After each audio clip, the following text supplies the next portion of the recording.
ஆண்டவரும் அருமை இரட்சகருமாக இருக்கிற இயேசு கிறிஸ்துவின் ஆச்சரியமான நாமத்தில் தினமும் கர்த்தருடைய சத்தத்தை கேட்டுக்கொண்டிருக்கிற தேவனுடைய பிள்ளைகளை வாழ்த்துகிறேன், ஆசீர்வதிக்கிறேன். நீங்கள் ஆசீர்வதிக்கப்பட்டவர்கள். நாம் அவருடைய பிள்ளைகளாக இருக்கிறோம். அவருடைய பிள்ளைகள் என்பதை முதலாவது நம்ம என்ன செய்யணும் சொன்னால், நாம் நமக்குள் ஆணித்தரமாய் பதித்து கொள்ள வேண்டும். நாம் கிறிஸ்துவுடையவர்கள் என்று சொல்லி வேதத்தில் பார்க்க முடிகிறது. 1 கொரிந்தியர் 3ஆம் அதிகாரம் 23வது வசனத்தில் வாசிக்கிறோம், நீங்கள் கிறிஸ்துவுடையவர்கள், கிறிஸ்து தேவனுடையவர் என்று என்ன செய்யப்பட்டிருக்கிறது, சொல்லப்பட்டிருக்கிறது.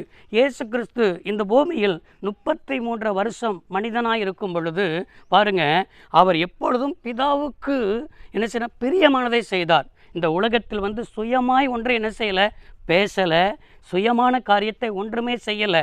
அதே போல தான் நம்முடைய மனதில் என்ன இருக்கணும்னா, நான் இந்த பூமிக்குரியவன் அல்ல, நான் இந்த உலகத்துக்குரியவன் அல்ல, என்னை அழைத்தவர், என்னை வேறுபரித்தவர், என்னை அவருடைய இரத்தத்தினால் என்ன செய்தவர், மீட்டு கொண்டவர், நான் அவருடையவன். யாருடையவன்? கிறிஸ்து உடையவன் என்பதை நீங்கள் இருக்கிற இடத்தில், அதே போல் நீங்கள் வேலை செய்கிற இடத்தில், நீங்கள் வசிக்கிறதான கிராமங்களில், பட்டணங்களில் உங்களுடைய பேச்சு மூலமாக, உங்களுடைய நடத்தை மூலமாக, உங்களுடைய செயல் மூலமாக எல்லாவற்றையும் கிறிஸ்துவை காண்பிப்பதற்காக தேவன் உங்களை அழைத்திருக்கிறார்.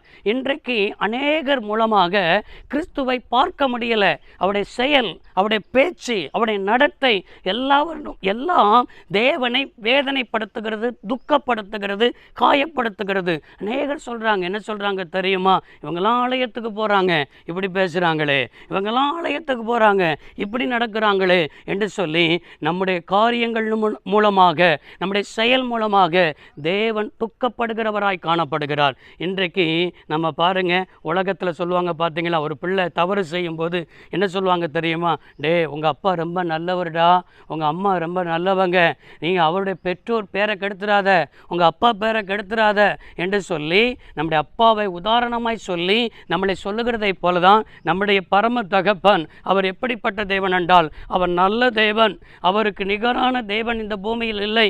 எனவே அவருடைய பேர் விளங்கத்தக்கதாக இருக்கணுமே தவிர, அவர் பிரியப்படத்தக்கதாக இருக்கணுமே தவிர, அவர் வேதனைப்படுகிற அளவுக்கு இந்த நாளில் நடக்கக்கூடாது.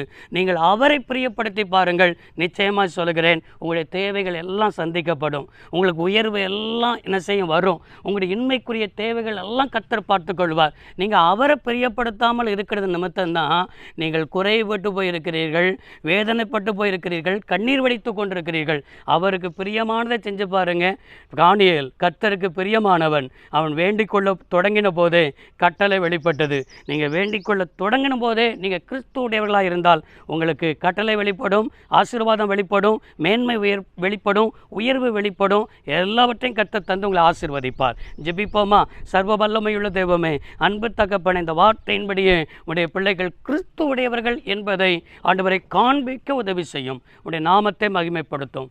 நீர் மகிமைப்படுகிறதற்காய் ஸ்தோத்திரம். இயேசு இரட்சக நாமத்தில் பிதாவே, ஆமென். கர்த்தர் உங்களை ஆசீர்வதிப்பாராக. God bless you all.